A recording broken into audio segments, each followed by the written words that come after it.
Good evening, everybody. Lovely to see you all here again.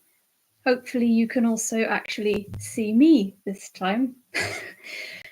So, let's see. Gosh, there's so many people here already. My goodness. Got Patmos, Cirrus, Sweet Silent Shadow, Cooper.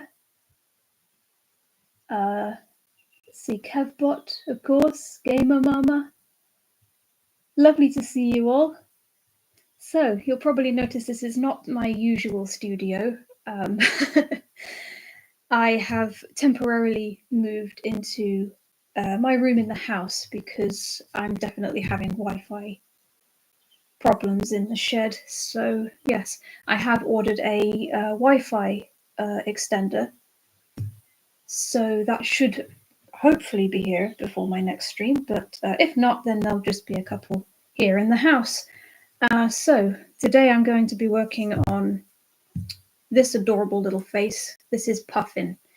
Puffin is a Schleich model, which I've been working on for a little while, but she got put on the back burner for a couple of other projects that needed to take priority. So today I'm going to be back working on her. Hello, Grace. Welcome, welcome. Lovely to see you. How was your day? I see that Patmos went to the zoo. That sounds like a fun time. I bet little one enjoyed that. Video looks great today. Oh, good. Yeah, I think having a better connection has definitely improved that a lot. Camera angle could probably be better, but I've been trying to figure that out for most of the afternoon, and it's better if it's obviously like over here more so you can see what I'm doing. But unfortunately, if I put it there, I keep knocking it off the table with my elbow. I can try and pull the table around a little bit.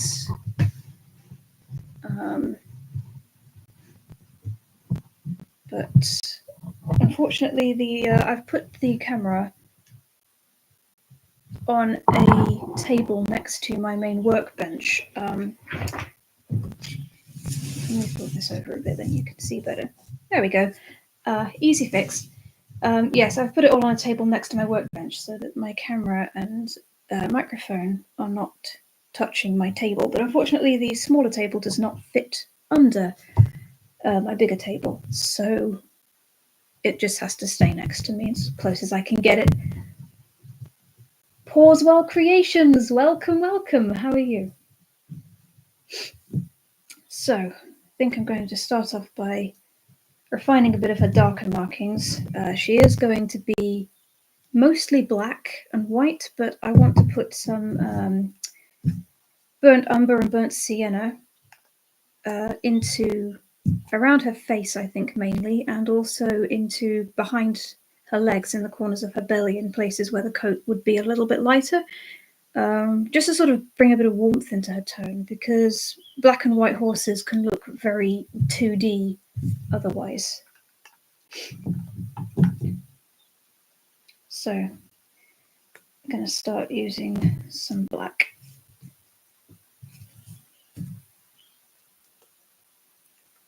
If you can hear birds singing, which you probably might at some point, the pigeons are being particularly obnoxiously loud today. It's because I have the window open. It has been 22 to 23 degrees today, which I have not yet been able to go and work in the shed. I tried earlier. It was just too hot. So I'm going to have to go down later on tonight when it's cooler and do my actual work then.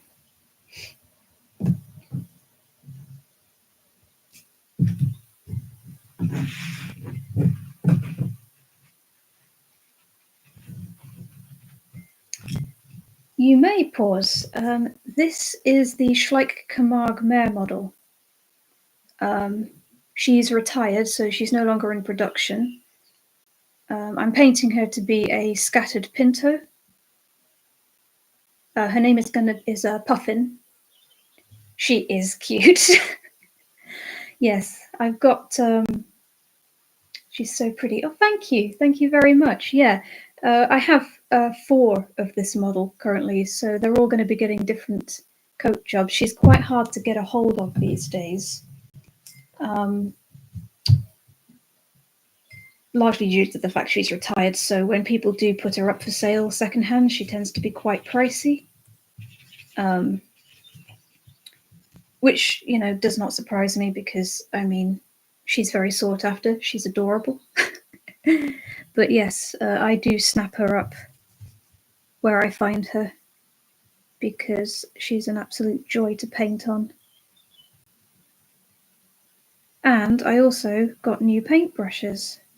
And I mean, if you've watched any of my recent videos, you'll know that I've been needing some. My detailing brushes have been absolutely terrible lately. I've had them for years and they got all splayed out and nasty, so I finally got some more, and I will not be running out anymore for a long time, I can tell you that, because I got a pack of 60 brushes.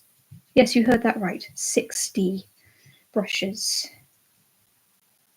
Thank you, Gamer Mama. Love any type of Pintos. Me too. Like, the amount of pattern variances you can get in them is just incredible. There's never a dull moment with a Pinto. I do sell my work. I sell it through Instagram mainly at the moment. I did have an Etsy shop a while ago, but I stopped selling horses on Etsy. I just felt the platform didn't really suit me anymore. And Etsy's getting quite to be a bit of a money grabber, really. So I prefer selling through Instagram.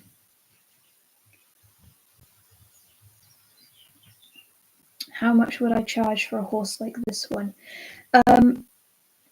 It all depends on the coat complexity. I mean, my base prices for Schleichs tend to be anywhere between 60 and 75 for complex models. Collecte models tend to be slightly more expensive because the models themselves are a bit more pricey for me to buy, and they're a bit bigger as well. They do. It's ridiculous. When I started out on Etsy back in 2020, it was amazing. I loved the platform. But now it's just that they're finding a way to charge fees for everything. Like the amount of transaction fees and processing fees and postage processing fees. I'm like, I don't even know what that's about, but yeah, they want to take my money for that too. I still sell some things on Etsy, but not horses.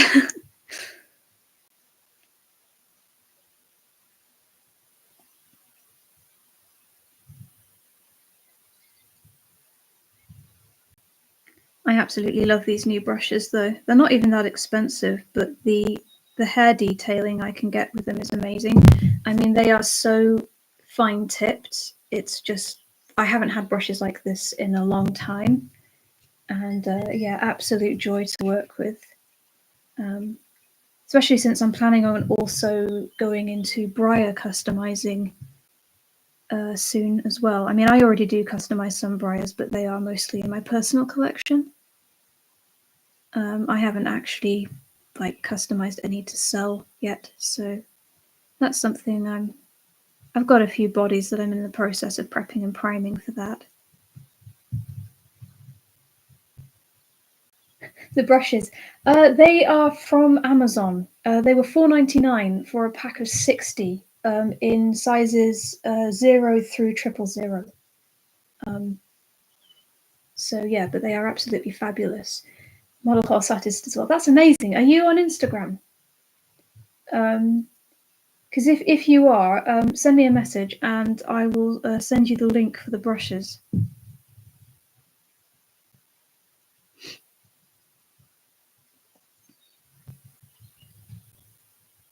Yeah, I know they are cheap. I was expecting them for that price to be like, pretty dud brushes, but they're really not. They're actually really nice. And of course, when you have that many of them, you're not going to run out of them anytime soon. So that's always an added bonus. Because when you're constantly painting, you do wear out your brushes fairly quickly. Or I do anyway, because I have to use them for so many things. Can I post the link in your community if you copy it and paste. Yeah, I might be able to. I would have to go and retrieve the link from my Amazon purchases.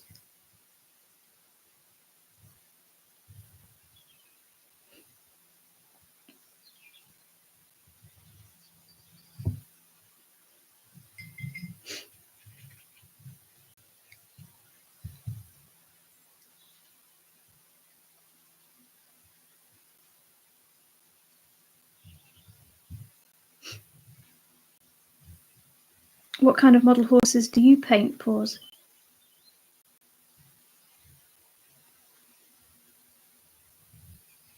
Do you do Schleichs or Collecte, Briars?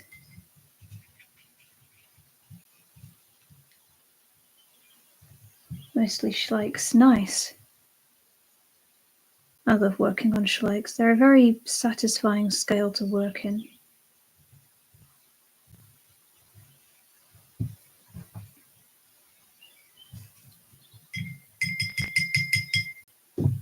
Trying to get into Briars. Yep, same. I have a Briar collection. I have had for about 5 years now. I started collecting Briars before I got into painting Schleichs. But Schleichs are my go-to for painting still. From a work surface, I would say Collecte are still my favourites, really. They tend to have smoother coats, and I find pastels sit on them better. But for acrylics, I like Schleichs. I think they take them a little bit better. But I suppose you have to. It's all about figuring out different techniques for the mediums for different surface textures, really. With Schleich, you can get away with a bit more because the coat textures are so much thicker, I guess. You can get the paint to not show brushstrokes as much when the coat's quite textured. On a Collecte, you can't get away with that as much. Oh, definitely. All models are absolutely gorgeous for different reasons in their own right. Very much agree with you there. Maybe I should try buy some brushes and paint Bill and Paul's two tigers. Yes, yeah, you should. Oh, that would be hilarious.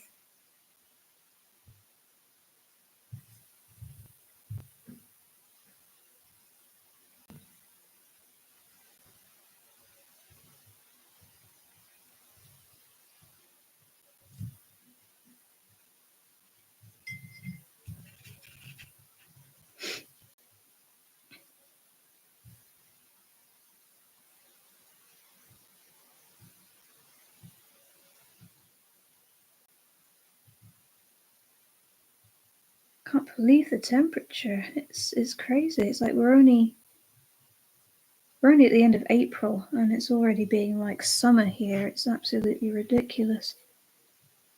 You sort of expect it to still be freezing cold in the UK at this time of year.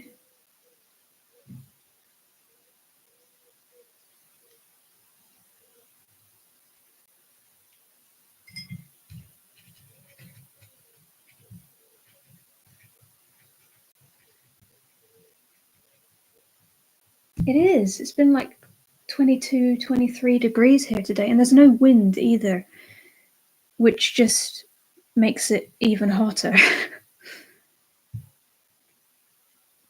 I mean, as I said earlier, I was trying to work in my shed studio today, but my studio is wood and it's got polystyrene intercladding as well, which is great because in the winter the insulation keeps it nice and warm, but in the summer it's just a heat trap. So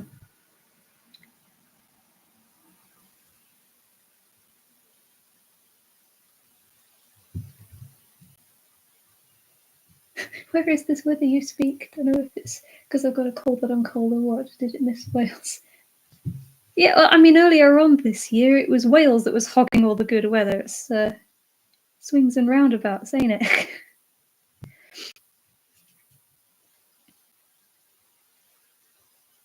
mean, to be fair, like 2 days ago it was absolutely freezing cold, but it's warmed up since. Which is nice. I hope it stays this way because it's not as good for working during the day, but at night it's a lot nicer for working in the shed because I can see all models easily without having to worry about it raining all the time. It's funny how British people get all confused if that big yellow thing called the sun is actually there and visible for a few days in a row. Oh, I know, it's baffling. Like, what even is that thing in the sky?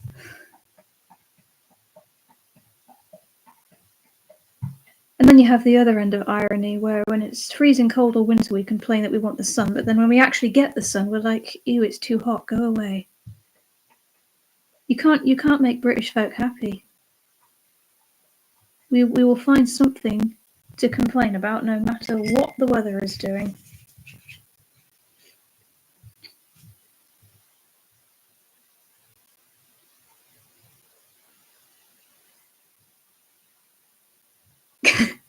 British.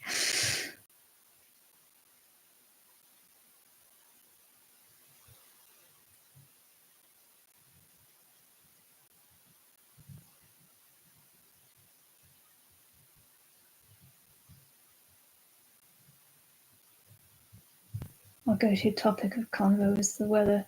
It is. Which really makes me question, like, do we really have nothing more interesting to talk about than weather? Like, when you meet a stranger, your go-to is what the weather's doing. No wonder foreigners think we're terrible. I have a few models I'm working on. Blue Rowan Sabino, Blue Rowan Tobiano, and a Bay Rowan. I love Rowans. Absolutely love Rowans.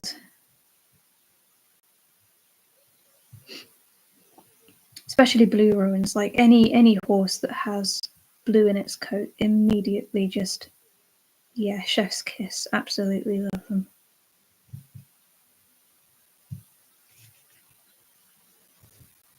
Obviously, anybody who knows me will know that any coat always comes second to stripes, but yeah, Rowans and Appaloosas are right up there in my top 3.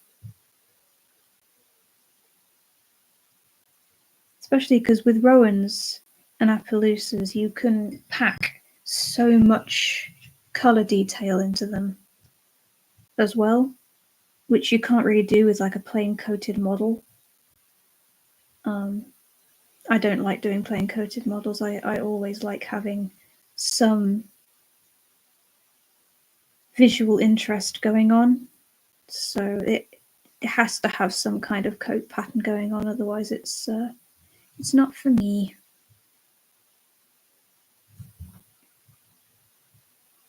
Ariane Zandbergen, welcome. Yes, Appaloosas, I know, right?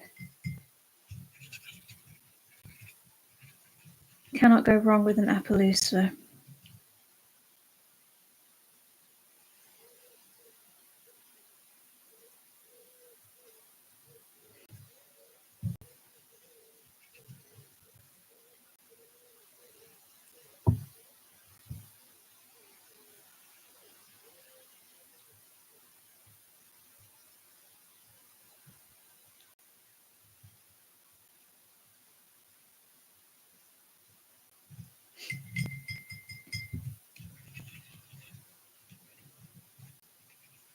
I feel tempted to start talking Dutch with your name.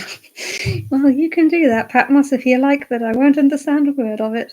Well, I might understand 5 words of it. Duolingo's been yelling at me lately because I've been skipping lessons.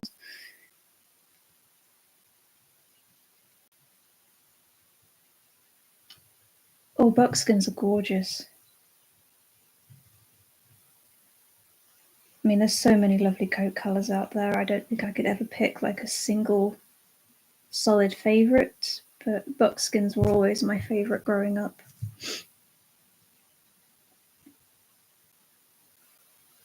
Nowadays, I think I'm very strongly inclined to duns. I do a lot of dun customs. There's so many nice shades of dun.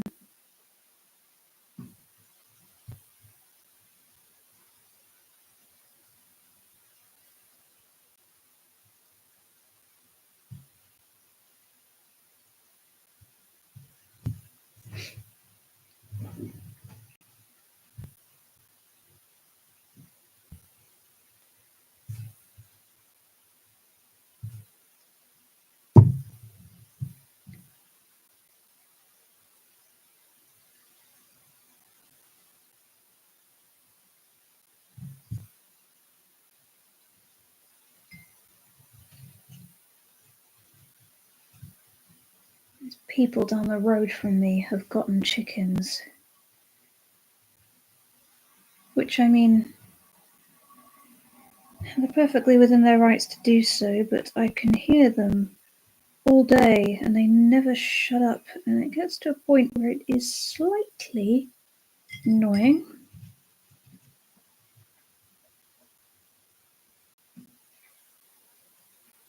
I can hear them at the moment just endlessly clucking. Chicken pie doesn't sound so bad, is all I'm saying.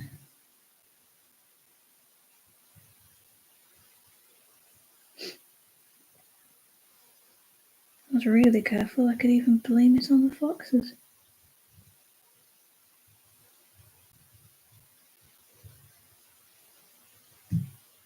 Yeah, I mean, I don't really understand people that keep them as pets myself, but I mean, I'm sure they're perfectly nice birds once you get to know them. I think chickens are one of those things that you either like or you don't. I mean, I'm not saying I don't like chickens, but I've never felt particularly interested in them.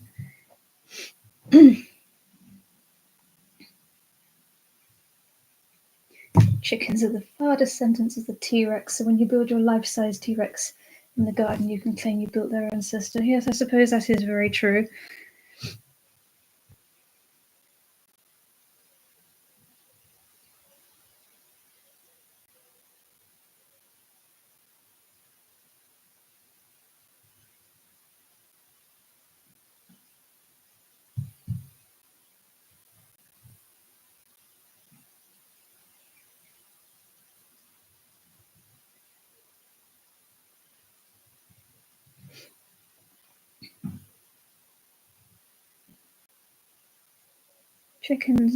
Chickens are best in a chicken and mushroom pie.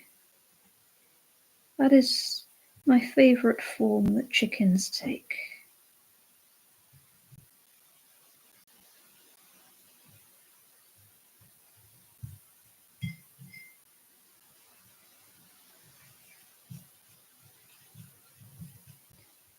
Everyone I know that's had them, apparently they all have personalities. Yeah, I think everything has personalities. I mean, you can't be a living thing and not have a personality, I don't think. I mean, people say that, like, guinea pigs are just animate potatoes with no personality, and I don't know where people get that from. I had guinea pigs for most of my life growing up, and I mean, they were absolutely delightful to have around, like, genuinely. When I get my own place, I absolutely intend to get guinea pigs again because I really miss having them around. Absolutely personable little things.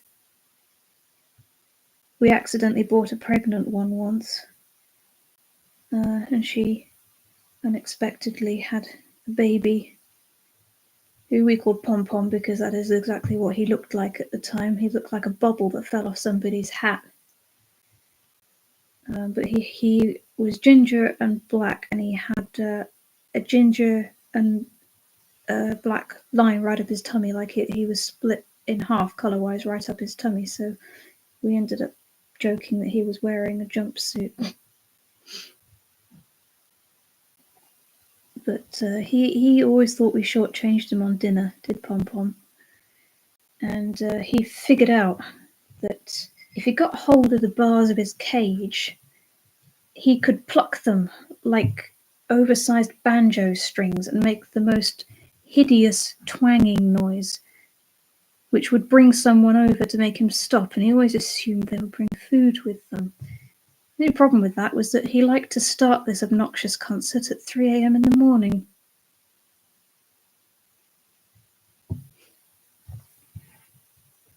We had 3 small chickens, so cute and curious, and they make everything a mess, but still really cool. Yeah, little chickens are adorable. They do make a mess. My old friend Karen, I used to work with her horses. She lived up the road from me when I was a kid. She kept chickens, and I used to go around to her house and help her to clean them out and everything, which I never particularly enjoyed that part of it, but it was fun just watching them. But they were like little bantam type ones. I think that's what they're called. And she had some of those ones that are like they're all white and fluffy. Um, with like feather hats on. Goodness sakes, my neighbours are so noisy.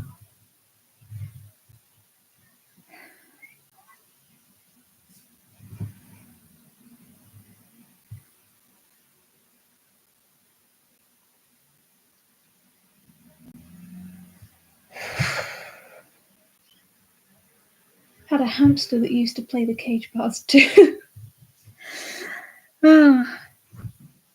Yeah, animals will just find any way to get food and attention beyond their quota.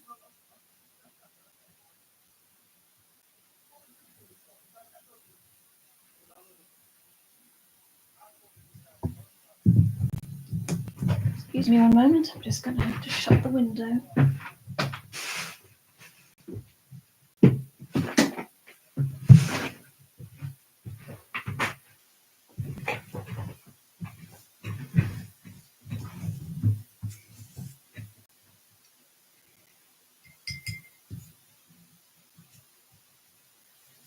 People across the road like to come and start yelling at each other at all odd hours of the day and night, but their favourite time is 4:30 in the morning, which I find slightly antisocial, I'll be honest.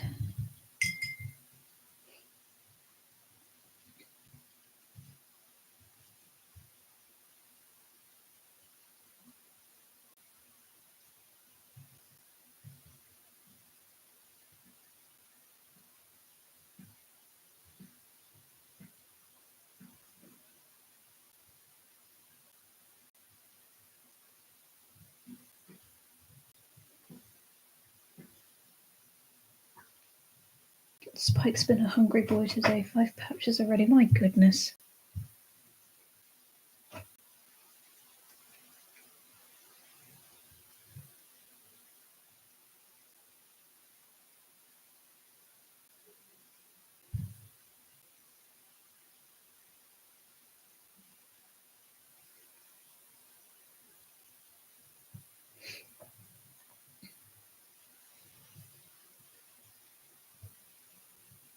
Snowy and cold it happened. I wake up with snow inside.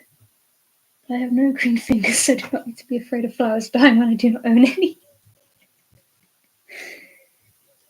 Yeah, I could never own flowers. They would not survive with me.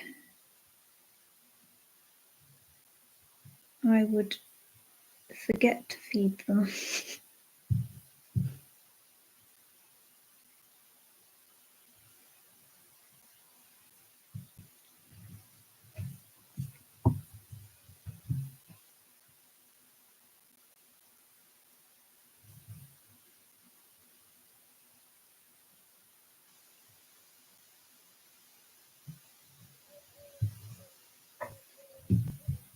Steel Navarre, welcome.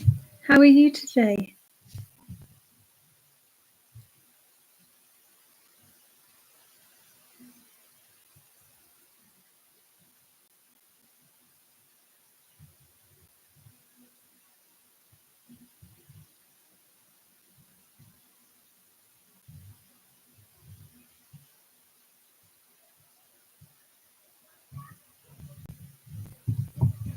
Oh, good to hear. Yeah, I'm doing all right. Keeping cool in the house for now. It's been absolutely boiling hot outside today, so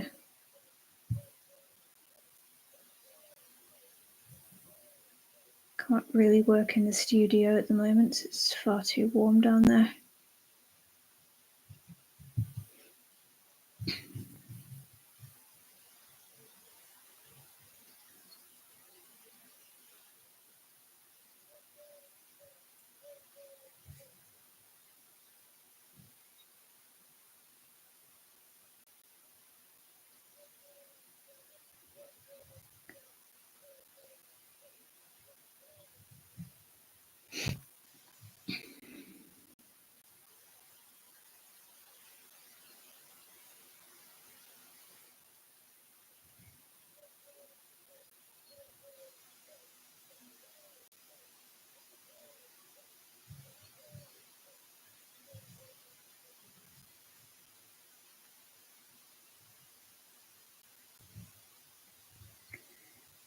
Let's put some rowan in her face, I think. I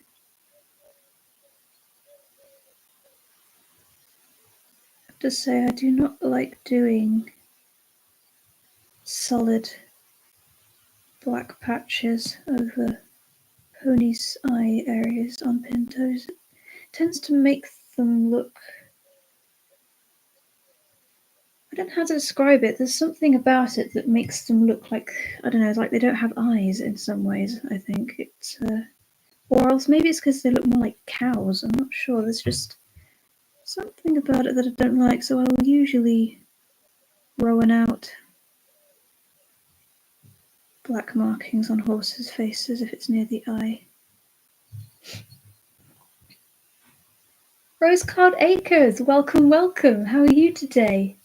So cute. I really like that. Thank you. Thank you so much. Yes, this is Puffin. She's going to be a black and white pinto. I'm going to work a bit of brown into her belly area though, so she's not entirely black. Oh, good to hear. Yeah, I'm having a good day, thanks.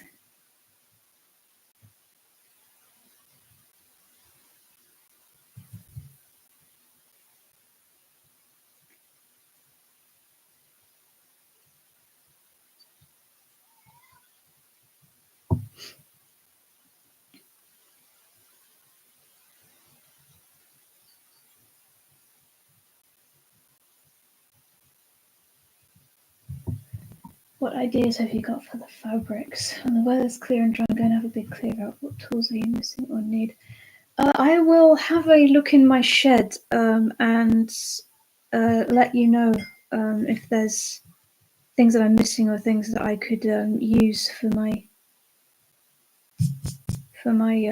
projects and things. For the fabrics, I have drawn up some plans for some of the thicker ones. They're going to become bucket bags, like drawstring backpack bags, and some of them will make really, really nice phone cases.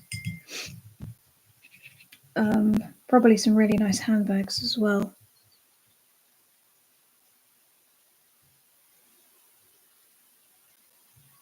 One thing I do need to do is get to grips with using eyelets, because with leather I just tend to cut a hole and then ring it with more leather, but with fabric I can't do that because it would fray.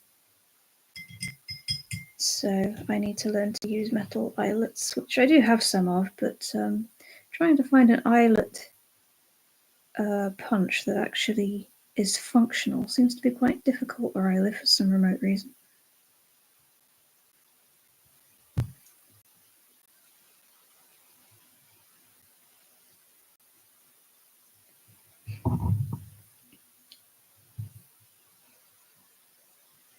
Yeah, phone cases. I make them out of leather already, but well, I mean, they're more like phone bags, really. But I put them on straps so that you can keep your phone in them and also fit like your wallet, glasses case, and all of that stuff in it as well. Um, but I really want to start putting extra pockets on them. But I can't really do that in leather because the leather is too thick. It doesn't allow me to do that. So now that I have some gorgeous fabric to work with, I will be able to actually start elaborating on my phone bag designs, which is going to be quite fun.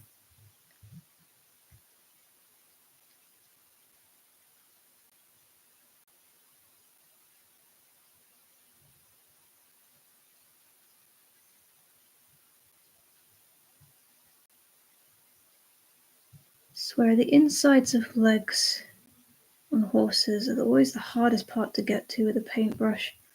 I always think I've managed it, and then I turn them all the right way up and found that I've gone and smudged paint over something I did not want to smudge paint on.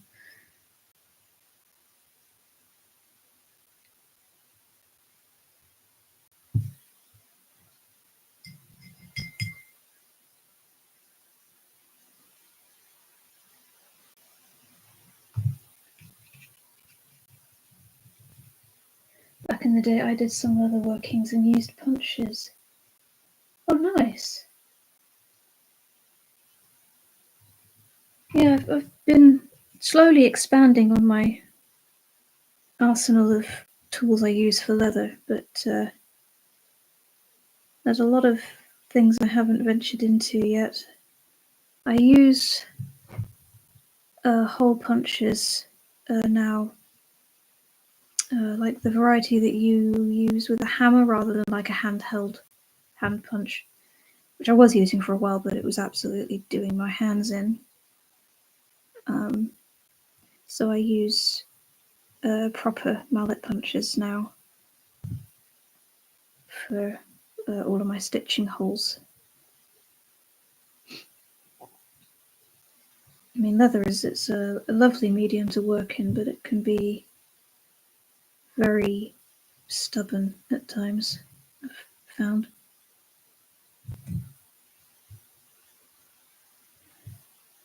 Especially since I do tend to work mainly in reclaimed leather, which, depending on what it came from, can behave quite unpredictably at times.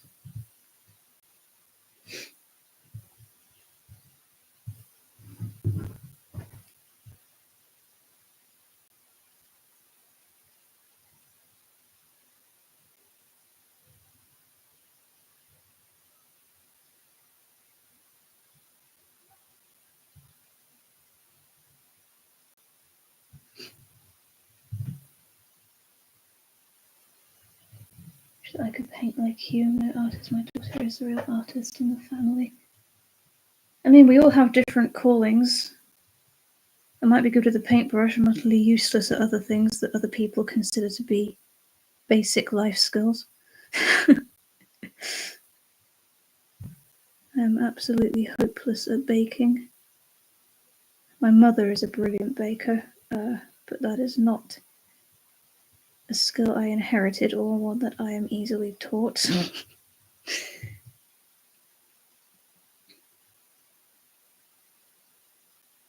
Best I can paint is a wall. Well, I mean, at least you can do that. I hate painting walls.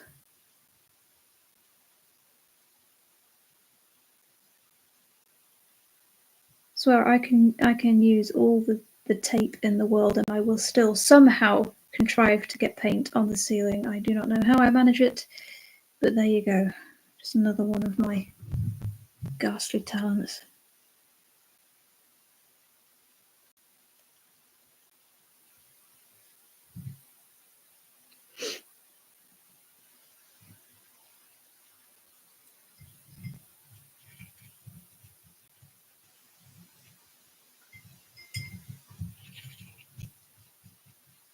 What kind of leatherwork did you use to do steel?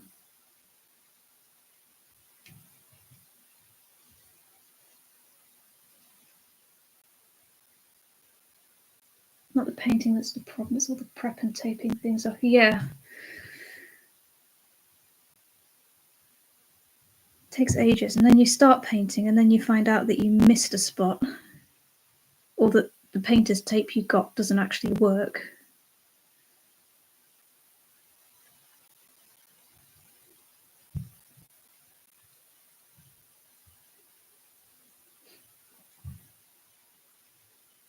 Bracelets, gunslings, and holsters. That sounds amazing.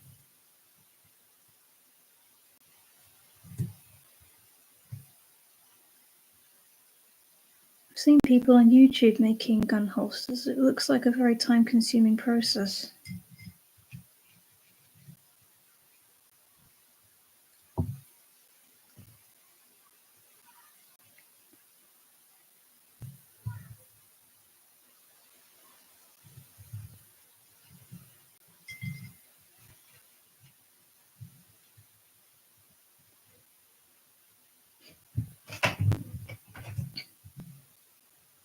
Painter's tape. You need to wipe a bit of water on the edge to activate the gel. I did not know that. That's a very handy tip to have. I suppose I always just thought it was like masking tape.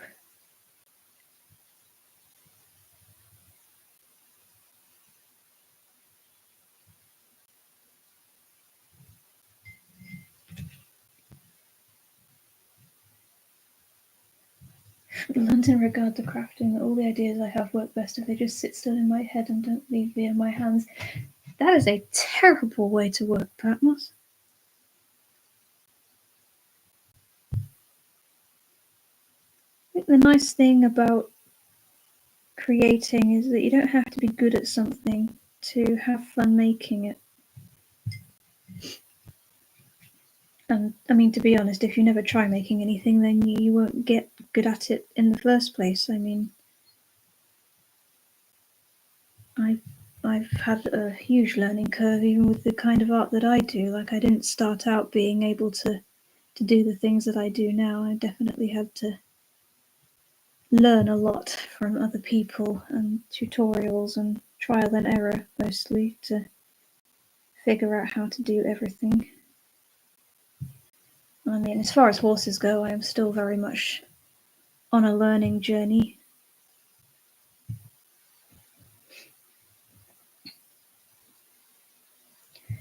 Just 75 or 100 meters from me is a tannery with saddlery. Ground floor is the tannery, second floor is dyeing and drying, third floor is the saddlery.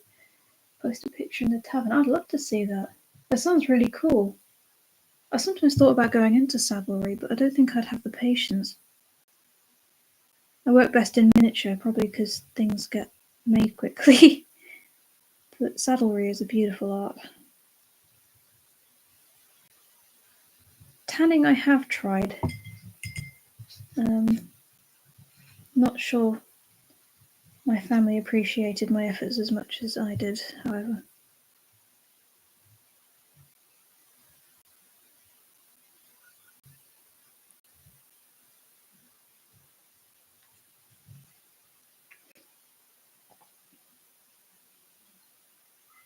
I tried what I call creating, others called destroying, or where did that go wrong? And they were right, so it stays in my head.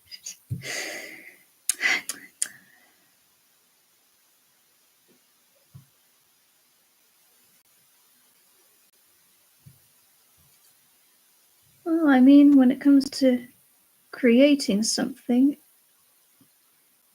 it's hard to create something without having to first destroy something, because to make something new, you have to either use other things that you've taken apart, or I mean, everything that you create with was once part of something else. You know, even tools and fabrics, and you know, even the models I work on, they originally had a factory finish, and I have to strip them right back to the bare bones before I paint them.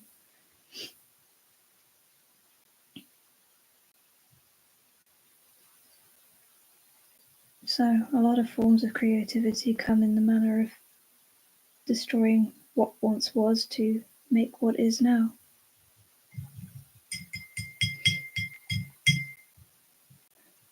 Cannot put link here, but if you're interested to see what they make, Google something I cannot pronounce. Okay, cool, I'll do that later. Yeah, I definitely would be interested to see what they make.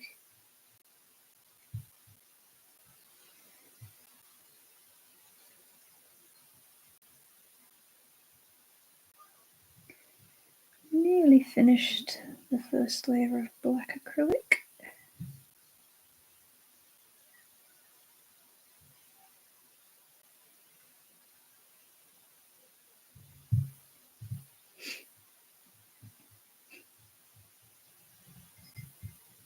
I mean, you do make some really nice Lego pieces, Patmos, I have to say.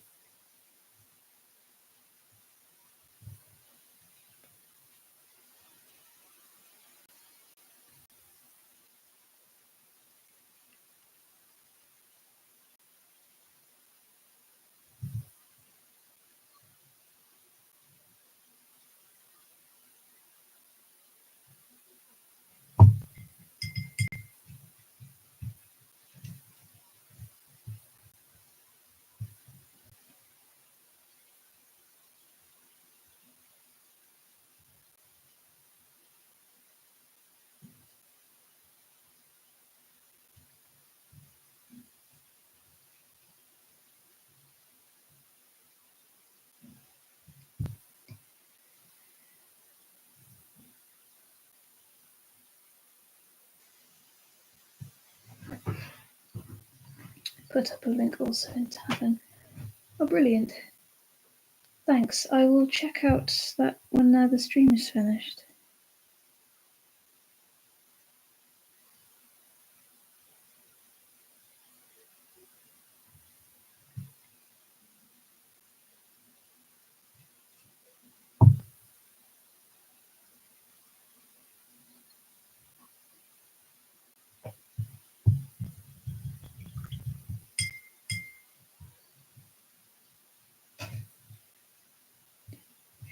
Thank you, Patmos. I appreciate you doing that.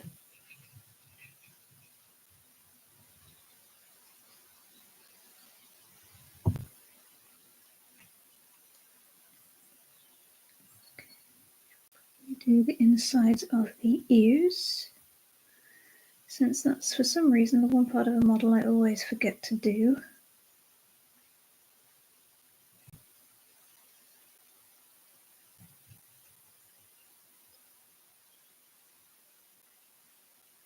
Put in a base coat for the eyes.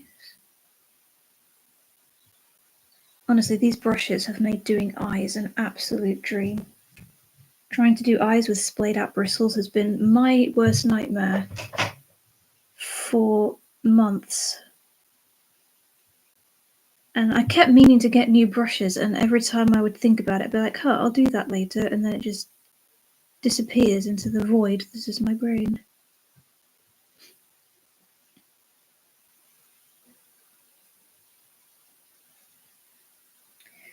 Right, let's try and do a bit more ginger blending, I think.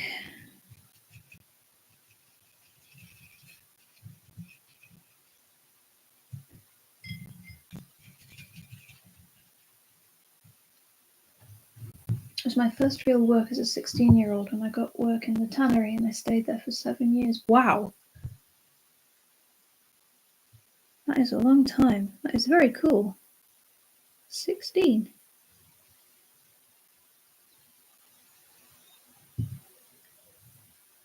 I think you'd be hard put to it to find a 16-year-old that wanted to work in a tannery these days.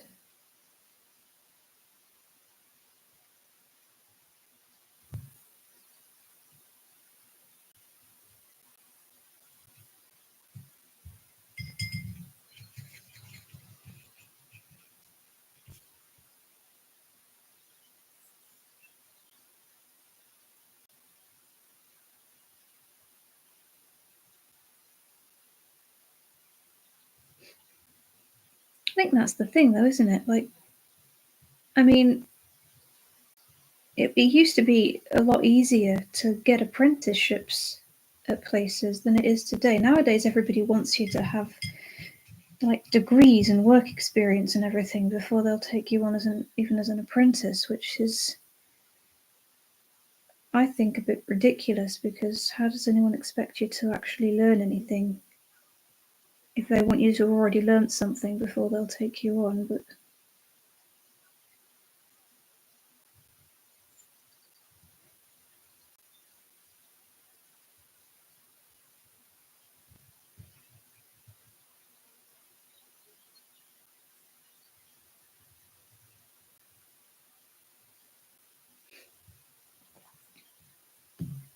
it's been like it for years. You're 16 and want 40 years experience.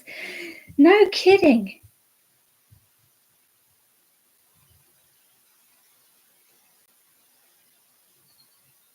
Since you're a master of your craft, are you taking apprentices? Oh, I've got a long way to go before I would be considered a master of this.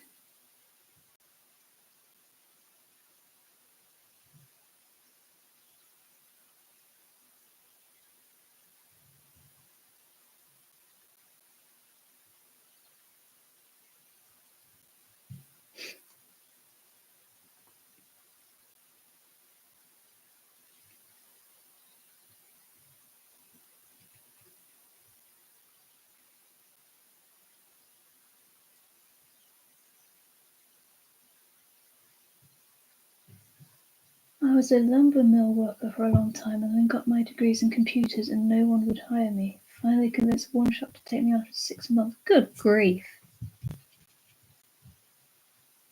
People just have insanely unrealistic expectations and wants these days as employers, I swear.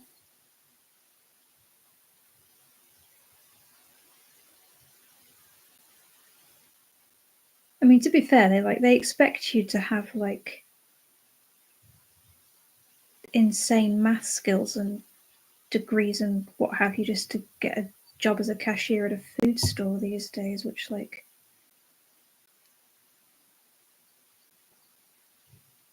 I don't know. Personally, I think having math skills to be a cashier is going to become redundant eventually because computers just do it all for you. Like they tell you what's been paid, how much change to give, and like barely anybody I know even uses cash anymore. It's all contactless these days,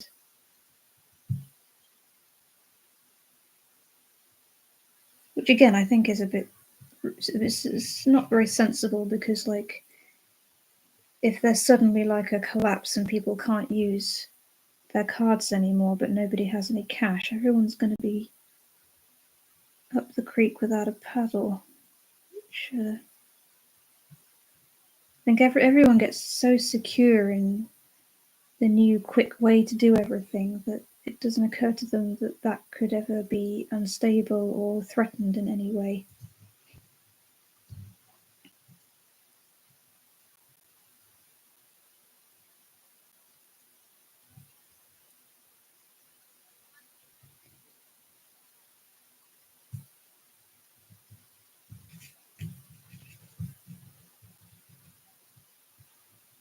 Do you know what the hardest leather is that can even stop some bullets? No. No, what is that?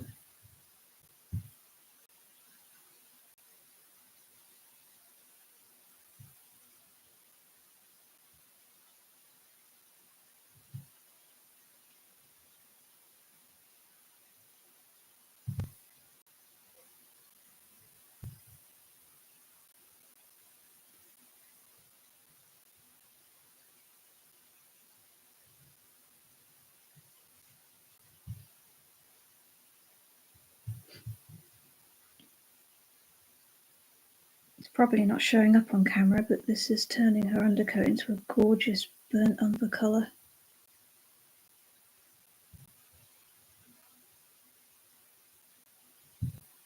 It's funny, I don't think, I'm trying to remember, I think I've only ever done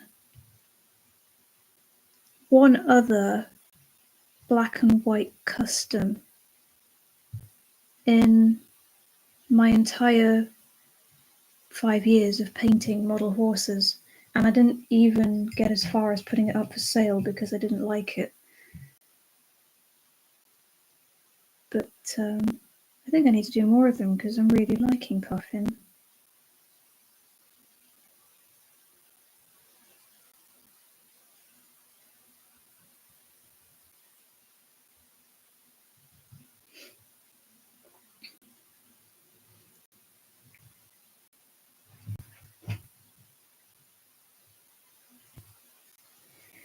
I had loads of kids under my wing and only about 20% of them had any sewing. Not talking about experience, 80% were thick, lazy. Mind you have lots of adults too that were the same. Yeah, I mean, I'm not gonna lie, like people in my generation and younger really are just lazy, to be honest. even I've come up against it. It's really annoying.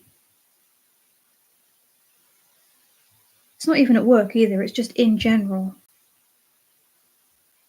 I don't really know. I don't know what exactly is causing it, but it is a bit annoying.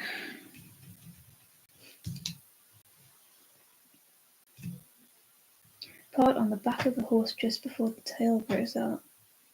Oh, right. Interesting. I know on a deer, it's the neck hide, I believe.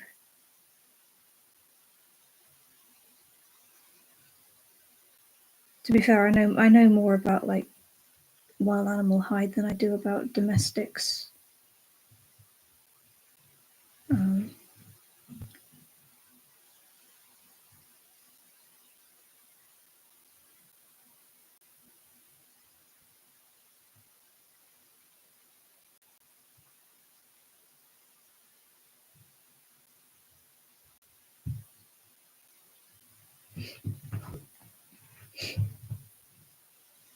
TBH, I'd rather be well and fit, but on the other side, I'm sort of glad I'm too old now to be involved in it anymore.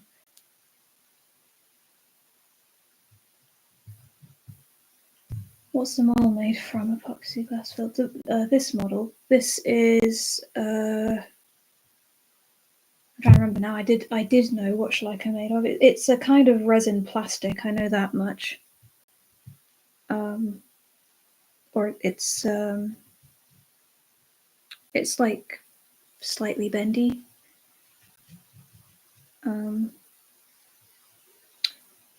I did look up at one point what kind of plastic it was because I needed to know so that I knew what kind of chemicals were safe to use on it. Because some chemicals will react badly with some kinds of plastic. I use a lot of acetone in my prepping process, and I've had models made from some other types of plastic where the acetone just eats it, which obviously is not ideal. So now when I get new materials I've not worked with before, I definitely do a lot of research on it before I actually go ahead and use any products or chemicals on it to avoid that happening again.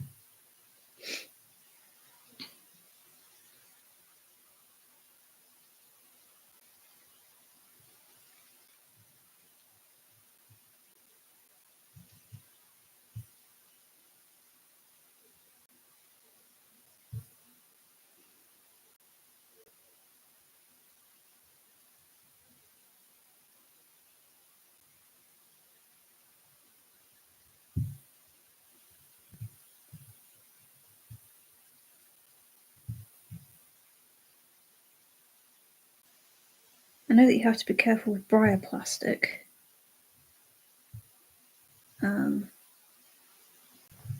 Briars are made from cellulose acetate, which I think they're the only toy company that still make their models from cellulose acetate.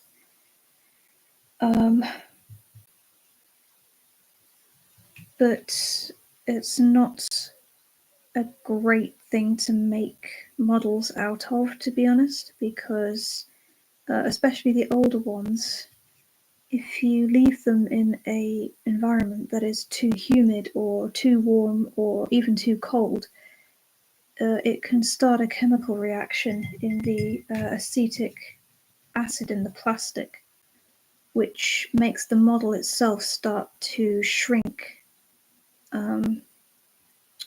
which are called shrinkies, and there's no way to reverse the process. The opposite of that is called a bloaty, which is when a model starts breaking down from the inside, a briar model starts breaking down from the inside and filling up with acetic acid on the inside, which starts to form a gas that begins softening and expanding the model from the inside, which ultimately starts blowing it up over the years like a little balloon, which will eventually go pop. And you don't want that because that's highly toxic and definitely not something you would want happening in your collection. I think it should be something that's more widely known, because people I don't think understand enough about what briars are made of to realise that briars really should be kept in a very controlled environment to prevent things like that happening. It happened very commonly in the 1970s when Briar released a batch of models that had been made from plastic that hadn't been correctly mixed, and it began breaking down and caused an outbreak in Briar collections of bloaties and shrinkies in the releases from that year. But it's not really been spoken about much since then. I remember my sister years ago left all the stuff in the garden, pissed it down, and all the fluff and flock fell off. She was a bunny with negative euphoria, left with crap plastic shop. Oh no! Oh, that's terrible. There's so much about all of this and all the materials and stuff. Amazing. Ah, well, you see, Patmos, there is a story behind that. There is a very interesting story behind that. You see, when I first wanted to get into briar customizing back in 2020, I bought a box of used briars on eBay from America. Someone was selling them. I think it was 19 models, mix of classics and traditionals, for 40 quid, including the postage. The horses themselves were 10 quid, but postage from the States on eBay is a monstrosity. That's another story. But I was really excited for them to come. They'd been in a box in her attic, she said, for a long time, and now she wanted to get rid of them. I thought, bingo, whole box of bodies ready to paint, right? Well, they got to me, and let me tell you, it was a nightmare. Every single one of those models had been coated in several layers of acrylic paint, Fablon, like the kind, I'm not even sure what it is. It's like chalk paint, Fablon-y stuff. Apparently it used to be all the rage in the 90s. But they had several layers of that on. Some of them had band-aids and loo paper stuck to them in between layers of acrylic, I will add. Some of them had been partially resculpted using air dry clay, which actually proved to be insanely difficult to get off because whoever had put it on them had actually stuck the clay on using some kind of epoxy glue, which I could not get off for the life of me for the longest time.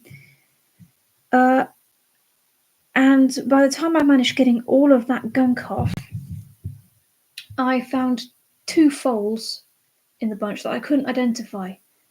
There's a page online called Identify My Briar where you can go and see all the briar models that are currently released and what their names are and what year they were made. Could not find these ones anywhere on that list. I finally found matches. They were supposed to be adult traditional models, but they had a case of the shrinkies and had shrunk to the size of classic foals. I'm actually going to show you a reference of what that means because it was absolutely drastic.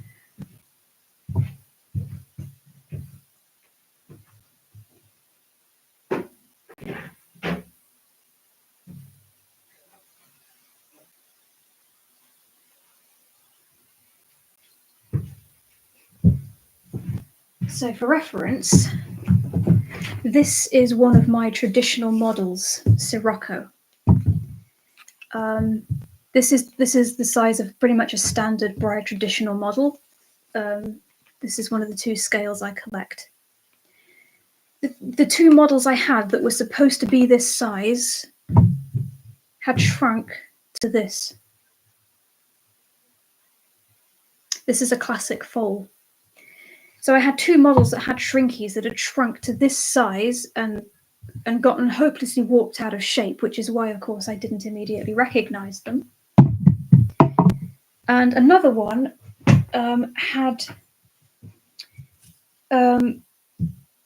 a really saggy belly on it. And while I was busy scraping all of this Fablon stuff off it, my scraper tool went through her nose and she started leaking acetic acid everywhere. Which led to this whole fiasco of my having to pretty much suit up in a homemade hazmat outfit, take her outside, saw half her butt and tail off, drain and wash all of this acetic acid out of her, and set her in a sunny place to dry in the hopes that eventually all the acetic acid would evaporate off and I could salvage her. Ultimately, unfortunately, I could not, and she had to be binned.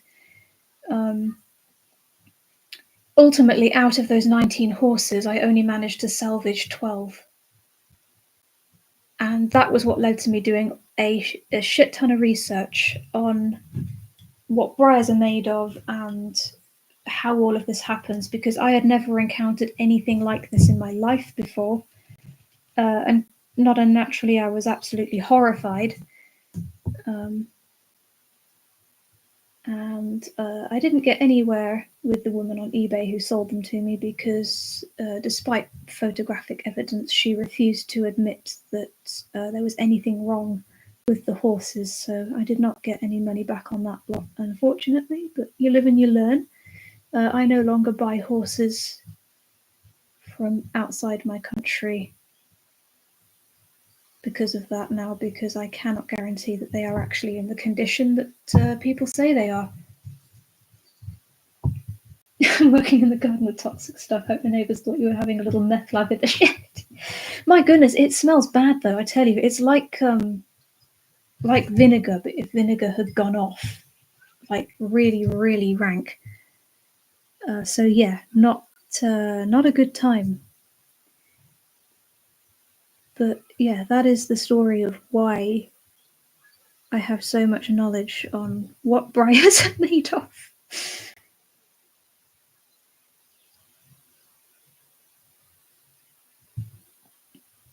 See, let's catch up on chat a bit.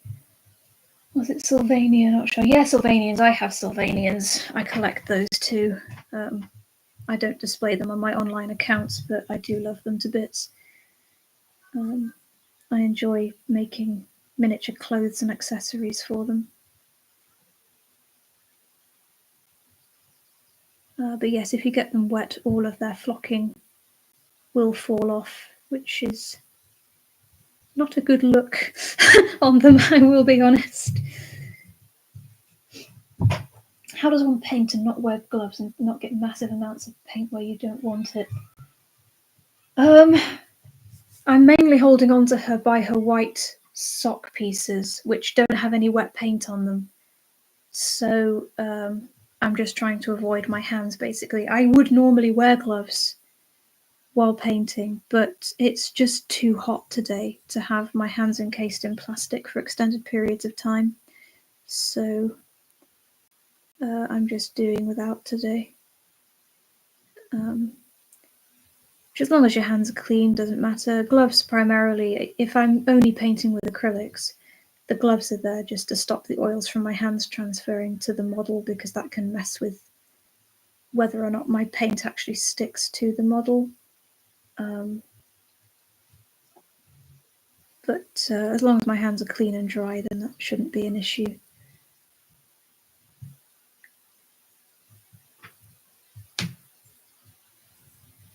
Thank you, Gamer Mama. Yeah, she is starting to look quite snazzy. I've got a lot of work to do on her white markings next. But I'm pleased with how her base coat colour's coming in.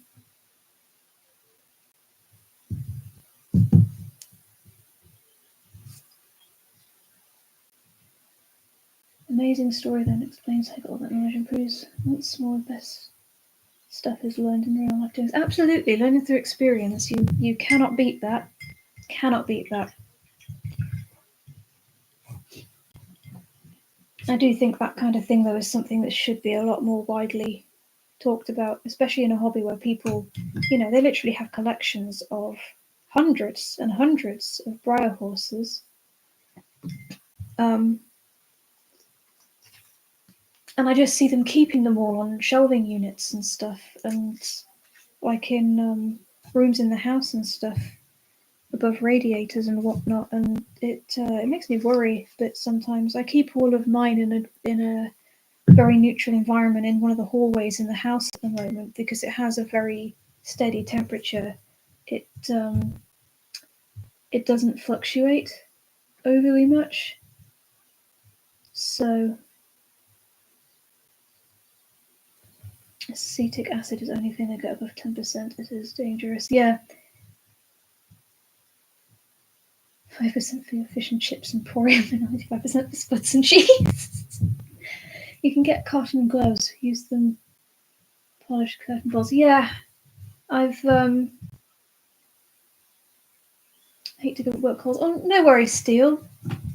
Hope you have a good rest of your day. It's been lovely having you here. Nice to see you anytime. Yes, I've seen a lot of artists use cotton gloves. For me, the only problem with that is that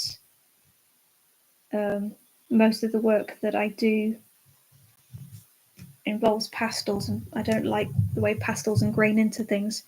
But also, I tend to lose the ability to like stay in touch with what I'm doing through cotton. I can just about tolerate nitrile gloves because they're thin enough that I can still have a tactile connection with what I'm working on. But I don't even like wearing gloves in winter because I don't like being able to not being able to feel with my fingertips. But yes, a big portion of the model horse community also uses cotton gloves.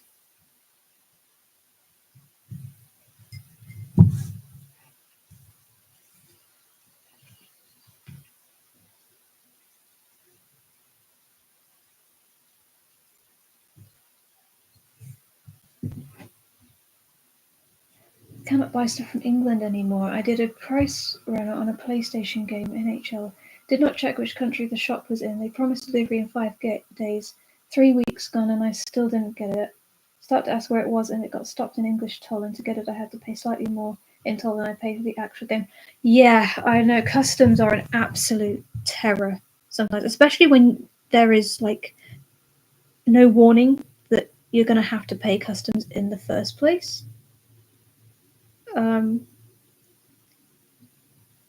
So yeah, which is definitely something to watch out for. I mean, if you're buying from like someone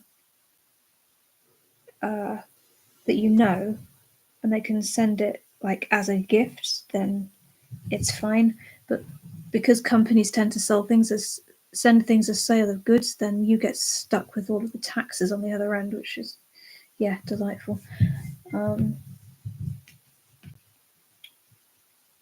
But I mean, for my Etsy business, I tend to I buy my own postage labels and mark it as a personal package rather than sale of goods, because that means whoever gets it on the other end doesn't have to pay an extortionate amount of money if I'm sending it to like France or Germany or anywhere like that. I don't know if the Netherlands also does import duty on sale of goods, but it's something I figured out pretty early on running a business.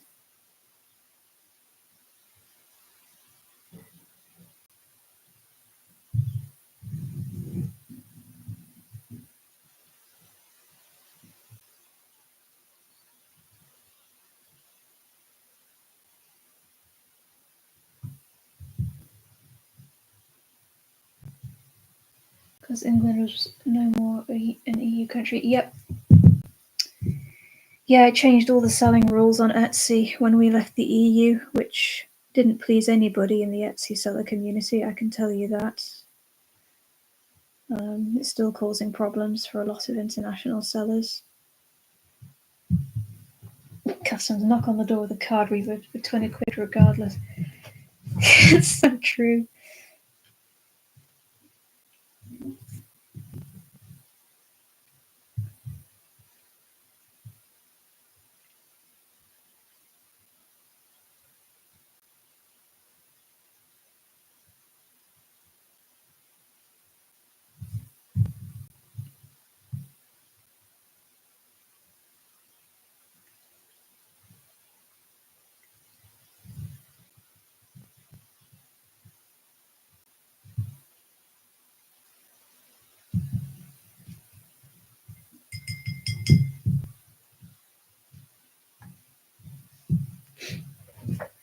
This is always my favourite bit of doing a custom, seeing all the white markings finally start to pop to life.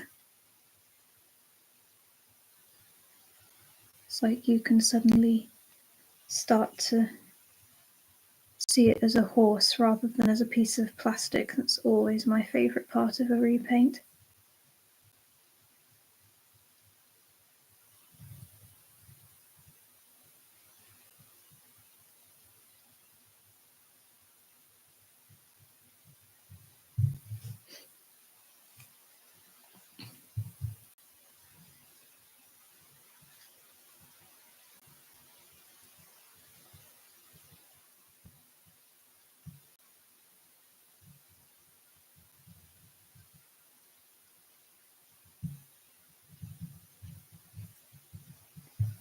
Be off now. See you all this week somewhere in somebody's stream. Yeah, no worries, Gamer Mama. Thank you for stopping by. It's been lovely having you here. Hopefully see you again soon. Thank you for being here.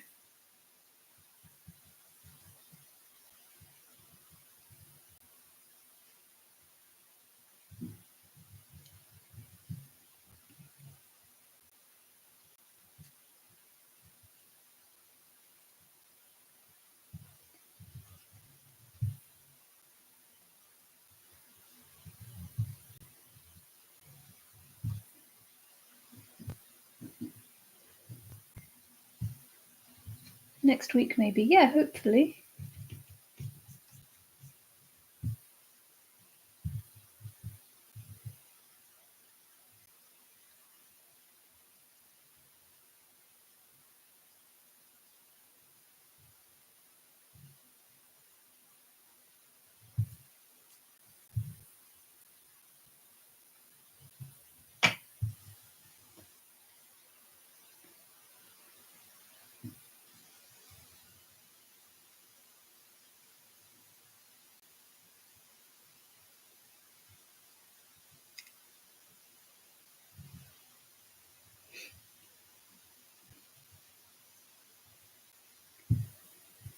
Nice thing about Pinto coats is that there aren't really any rules. So once I've gotten down the main base blocking of the markings, then the fun part is getting to go in with white and see where I can add in little spots and dots and things to really make it unique. That's the bit I'm looking forward to with this custom.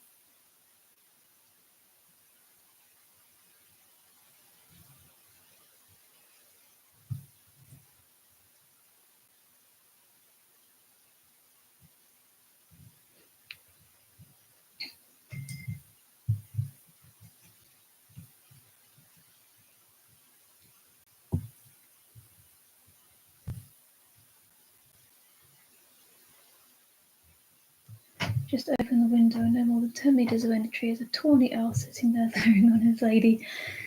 Yeah, we have tawnies here too. They're amazing. They like to sit in the cherry tree outside my bedroom window and chat to each other.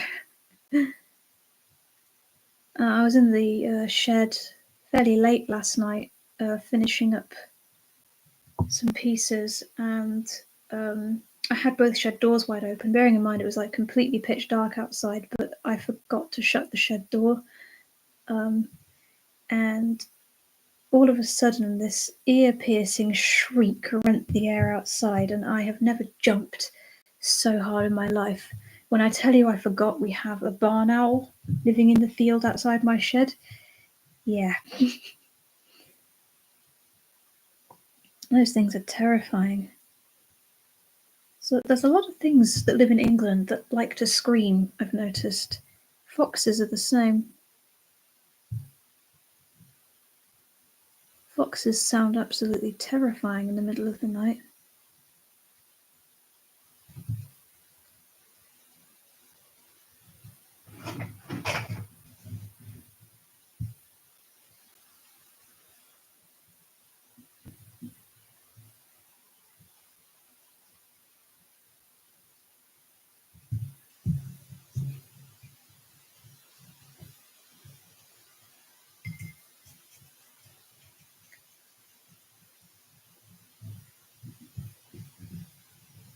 Tawny owl in Swedish translated directly to English should be cat owl. Huh.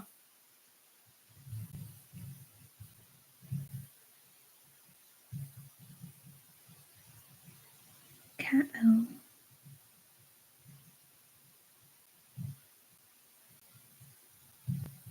Hey, Jessica! Lovely to see you. How are you today?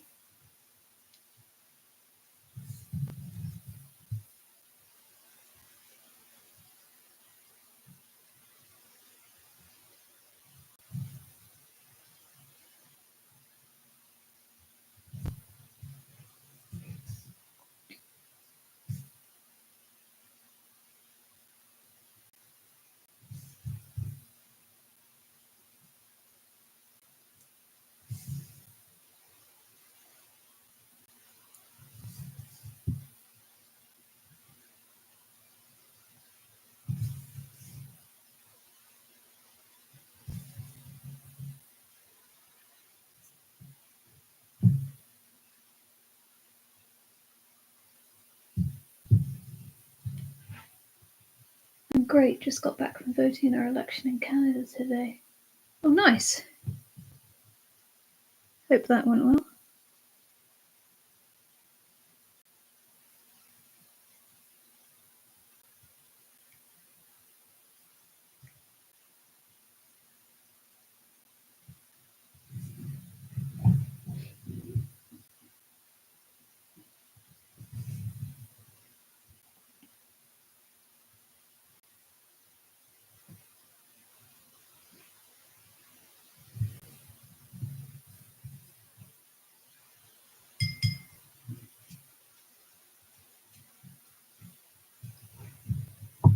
Still enjoying another week of vacation. Nice.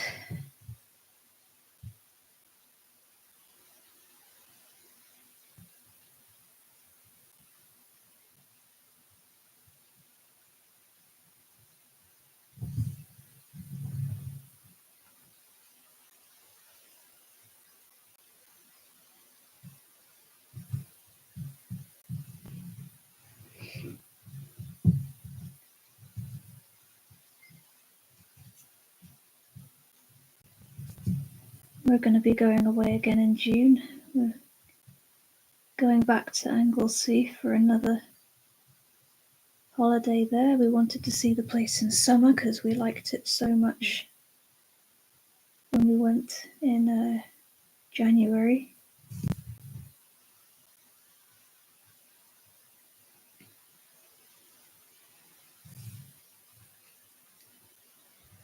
Got to peace out later, Spud and chat. No worries, Cirrus. Enjoy the rest of your evening. Been lovely having you here as always. Thanks for stopping by.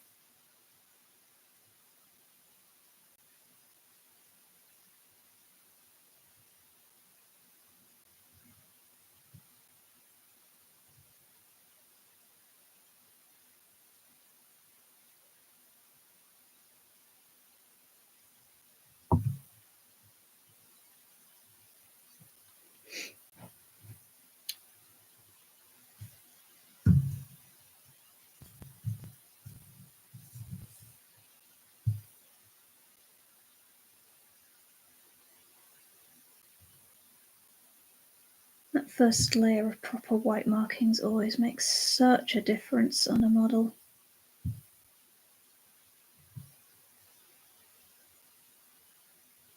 Don't know whether you'll be able to tell on camera, but this side I have worked on. I don't know how good the quality is, and this side I have not. Don't know if you can tell, there's a lot of grey and white markings on this side from all of the pastel colour that I put down originally, whereas this side is nice and cleaned up now.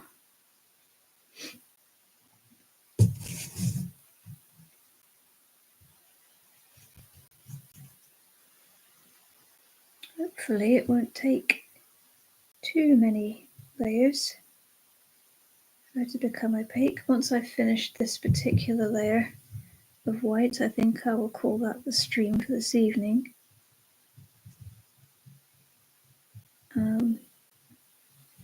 But I do plan to go live, hopefully every Monday evening if I'm up to it. So that will vary, obviously, depending on my energy levels and schedule, but I really enjoy it. So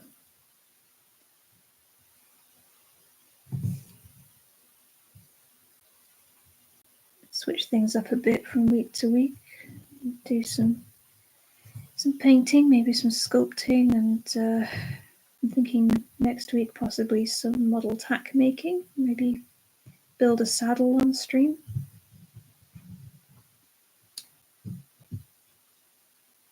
Looks really good model, looks great. Thank you.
I help out at the OAP home, helping them in their greenhouses. Oh, that's nice.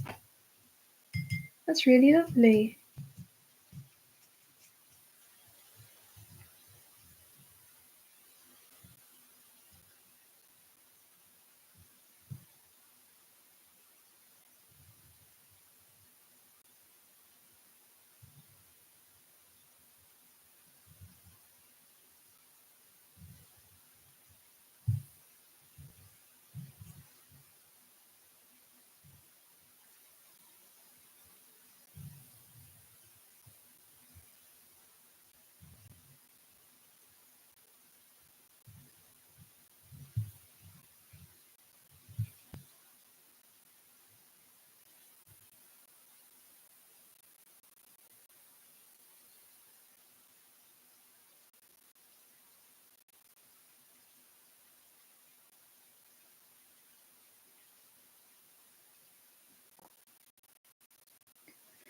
A neighbour near me runs out stables based on grazing pasture. One of the rented horses is a pony. Not sure if it's a Mustang, but the size is right. Very beautiful black, brown, and white. Oh, that sounds gorgeous. Tricoloured horses are absolutely beautiful. There's the person that owns the field behind my house also rents it out to horse owners. There is an absolutely gorgeous seal bay in there at the moment. Looks absolutely spectacular in the sun.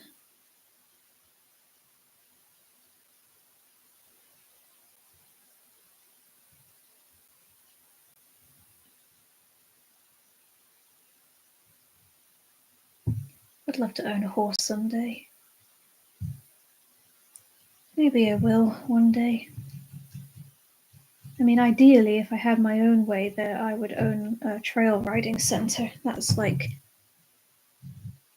been one of my dreams for a long time now, but whether or not that will ever become a reality, I don't know.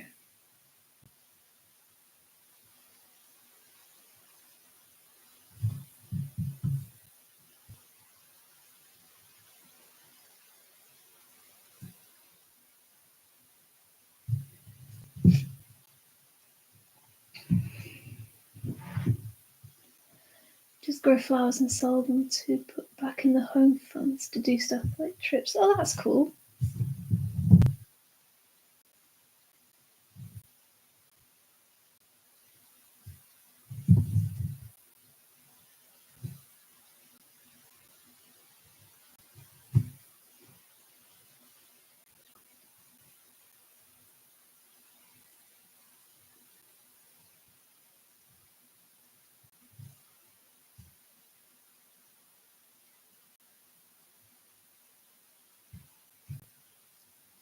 Growing flowers can be harder than some veggies. Very true, Patmos.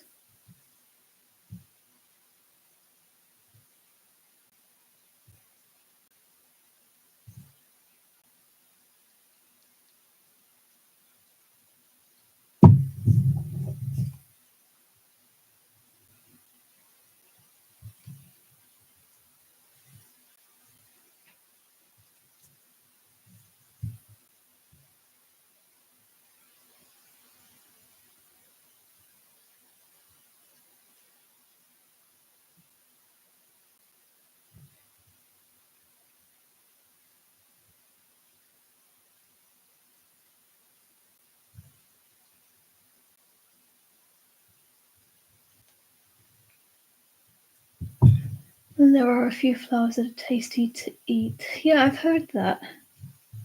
I know roses are edible.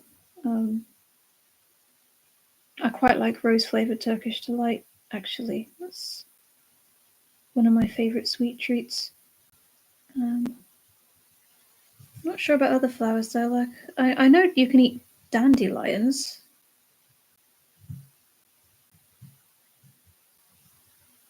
I think Mum's had those in a salad before, which is I don't know her choice. I don't think they taste particularly fabulous, if you want my opinion. But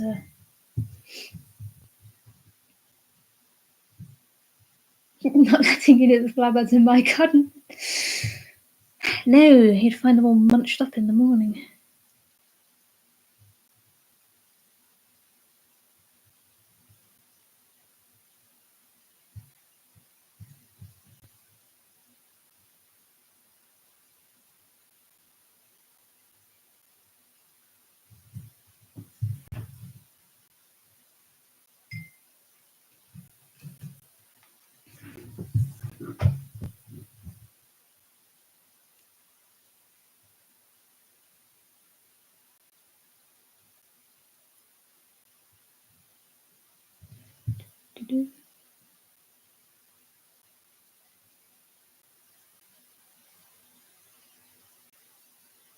I have to say, I am extremely glad now that the days are getting longer again.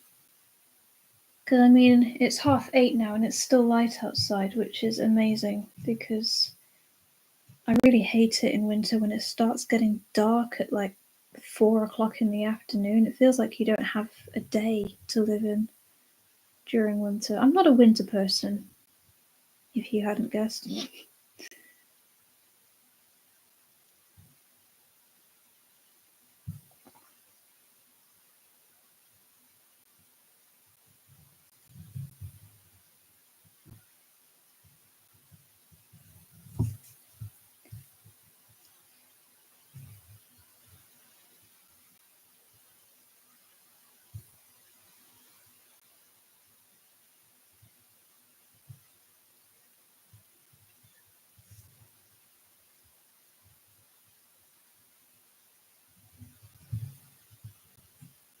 I think winter's nicer in other countries, though, to be fair.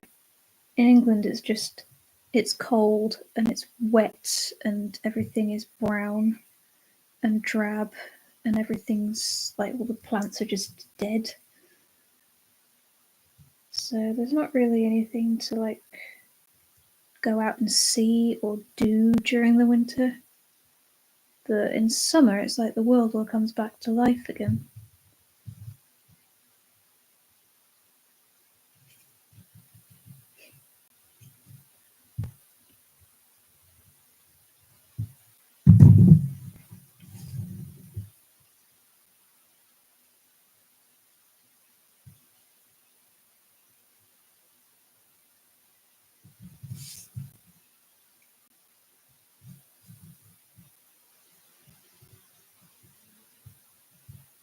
This is nearly the first layer finished on Puffin, which is great. I think she's impatiently waiting long enough on my shelf for some TLC, so it's about time.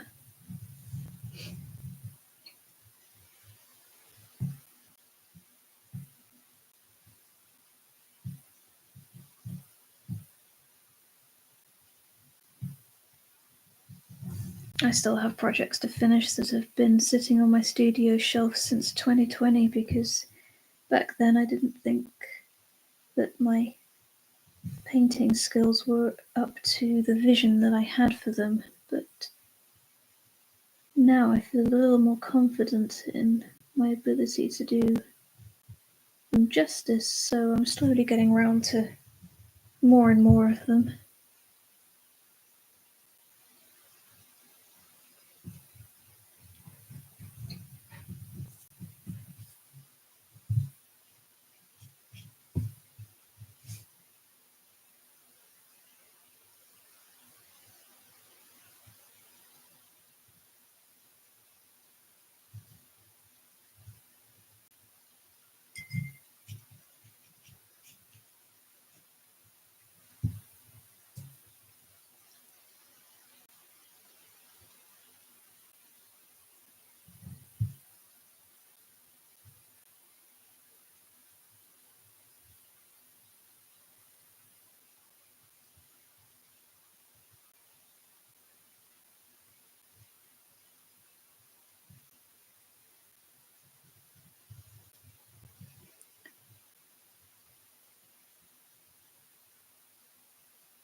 Right, that is one coat of white on, and I think that's where I'm going to call it for this stream.